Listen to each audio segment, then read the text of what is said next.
நிகழும் மங்களகரமான குரோதி ஆண்டு ஜூன் மாதம் 15ஆம் தேதி சனிக்கிழமை அன்று உத்திரம் நட்சத்திரத்தில் நவமி திதியில் வரியான் நாமயோகத்தில் பாலவம் கரணத்தினில் மகத்தான ஆனி மாதம் பிறக்கிறது. சூரியன் மிதுனம் ராசியில் சஞ்சரிக்கும் மாதம் ஆனி மாதமாகும். உத்தராயணத்தின் கடைசி மாதமாகும். ஆன்மீக சிறப்புகள் கொண்ட மாதம் இதுவாகும்.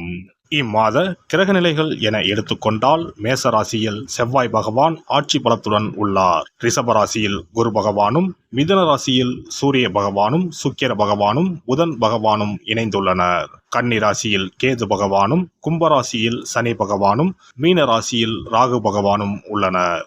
இம்மாத கிரக பெயர்ச்சி என பார்த்தால் ஆனி மாதம் 15ஆம் தேதி மிதுன ராசியில் ஆட்சி பலம் பெற்ற புதன் பகவான் கடகராசிக்கு பயிற்சியாகிறார்.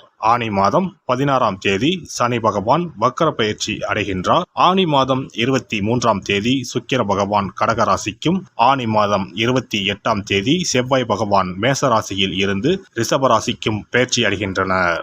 இந்த கிரக அமைப்பினால் உங்கள் வாழ்வில் இம்மாதம் ஏற்படக்கூடிய மாற்றங்கள் என்னென்ன என்பதனையும், ஏதாவது அசுப பலன் ஏற்பட்டால் ராசிக்காரர்கள் செய்ய வேண்டிய பரிகாரம் என்ன என்பதனை பற்றியும் காண்போம். எப்போதும் சுறுசுறுப்பாக இருக்கும் விருச்சிக ராசி அன்பர்களே, இந்த மாதம் மனதில் துணிச்சல் அதிகரிக்கும். எடுத்த காரியங்களை வெற்றியுடன் செய்து முடிப்பீர்கள். எங்கும் எல்லோரிடத்திலும் மதிப்பும் மரியாதையும் அதிகரிக்கும். பலரும் உங்களை தேடி வருவார்கள். அடுத்தவர்களுக்காக உதவிகள் செய்வதில் உற்சாகம் உண்டாகும். வழக்கு விவகாரங்கள் கட்டுக்குள் இருக்கும். தொழில் வியாபாரம் திருப்திகரமாக நடக்கும். எழுத்து தொழிலில் இருப்பவர்கள் முன்னேற்றம் காண்பார்கள். தொழில் வியாபாரம் தொடர்பாக துணிச்சலாக எடுக்கும் முடிவுகள் வெற்றியை தரும். பணியாட்கள் மூலம் நன்மைகள் உண்டாகும். பணிபுரிவோருக்கு வேலையில் முன்னேற்றம் ஏற்படும். மேல் அதிகாரிகள் மூலம் நன்மை கிடைக்க பெறுவீர்கள். சக ஊழியர்கள் உங்களை அனுசரித்து செல்வது மனதிற்கு மகிழ்ச்சியை தரும். குடும்பத்தில் சந்தோஷமும் மன நிம்மதியும் இருக்கும். உறவினர்கள் நண்பர்களின் ஆதரவு கிடைக்கும். பிள்ளைகளிடம் நிதானமாக பேசுவது நல்லது. வழக்கு விவகாரங்களை தள்ளி போடுவது நன்மை தரும். புதிய ஆடை ஆபரணங்களை வாங்கி மகிழ்வீர்கள். பெண்கள் இம்மாதம் துணிச்சலுடன் எதையும் செய்து வெற்றி பெறுவீர்கள். உங்கள் உதவியை நாடி பலரும் வருவார்கள். சந்தோஷமான மனநிலை இருக்கும். அரசியல்வாதிகளின் பெயரும் புகழும் வளரும். புதிய பதவிகள் உங்களை தேடி வரும். பயணங்களால் நன்மைகள் உண்டாகும். உங்களின் கடமைகளை சுறுசுறுப்புடன் செய்வீர்கள். தொண்டர்களின் ஆதரவுடன் பதவிகளை தக்க வைத்துக் கொள்வீர்கள். உங்களின் வேலைகளில் மட்டும் கவனமாக இருக்கவும். கலைத்துறையினருக்கு புகழும் பாராட்டும் கிடைப்பதில் சற்று தாமதம் ஏற்படும். சக கலைஞர்களிடம் உங்களின் ரகசியங்களை பகிர்ந்து கொள்ள வேண்டாம். உங்களுக்கு கிடைக்கும் வாய்ப்புகளை தக்கபடி பயன்படுத்தி பொறுப்புடன் நடந்து கொள்வீர்கள். மாணவர்கள் போட்டி பந்தயங்களில் துணிச்சலுடன் ஈடுபட்டு வெற்றி காண்பீர்கள். ஊக்கத்துடன் படிப்பது நல்லது. நட்சத்திர பலன்கள். விசாகம் நட்சத்திரம். இந்த மாதம் தொழில் ரீதியான காரியங்களில் வெற்றி கிடைக்கும். உணவு சம்பந்தப்பட்ட தொழில் செய்பவர்கள் சிறப்பான லாபம் அடைவீர்கள். புதிய தொழில் ஆரம்பிப்பவர்களுக்கு உங்களின் குழந்தைகள் பெயரில் தொழில் ஆரம்பித்தால் நல்ல வளர்ச்சியும் அனுகூலமும் கிடைக்கும். அனுஷம் நட்சத்திரம். இந்த மாதம் உங்களிடம் வேலை செய்பவர்களிடம் கூடுதல் அன்பு செலுத்தவும். கடன் வாங்கியிருந்தால் சரியான முறையில் திருப்பி கொடுக்க ஏற்பாடுகள் செய்யவும்.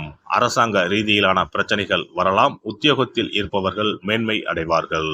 கேட்டை நட்சத்திரம். இந்த மாதம் பெற்றோர்களின் மூலமாக வேலைகள் கிடைக்கும். உங்களுடன் வேலை செய்பவர்களிடம் அனுசரணையாக செல்லவும். வீணான பிரச்சனைகளும் மனக்குழப்பங்களும் வேண்டாம். விரும்பிய பதவி உயர்வு, பணியிட மாற்றம், சம்பள உயர்வு கிடைக்கும். செவ்வாய்க்கிழமை அன்று மாரியம்மனை தீபம் ஏற்றி வழிபட எல்லா பிரச்சனைகளும் தீரும். மனக்கவலை அகலும். சிறப்பு தொகுப்பு. கழுத்தை நெரிக்கும் கடன் பிரச்சனையால் கஷ்டப்படுபவர்களுக்கு எளிய பரிகாரங்கள் உள்ளன. ருண, ரோக, சத்ரு இந்த மூன்றுமே மனிதர்களை வெல்லக்கொள்ளும். அதிலும் கடன் பிரச்சனை கவலையை ஏற்படுத்தி மனிதர்களை கலங்க வைத்துக் கொள்ளும்.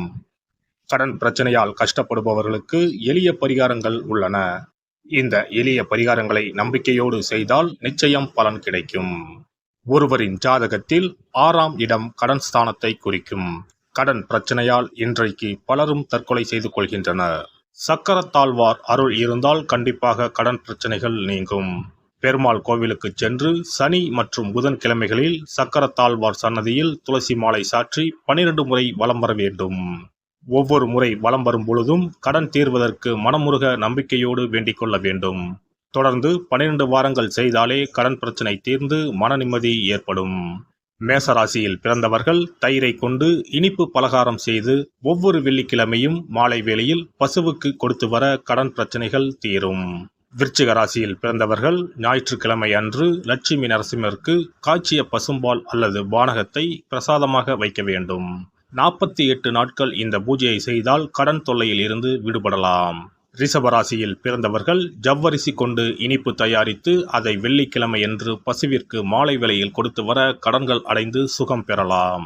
துலாம் ராசிக்காரர்கள் பசும்பாலை சுக்கிர ஓலையில் வில்வ மரத்திற்கு ஊற்றவும்.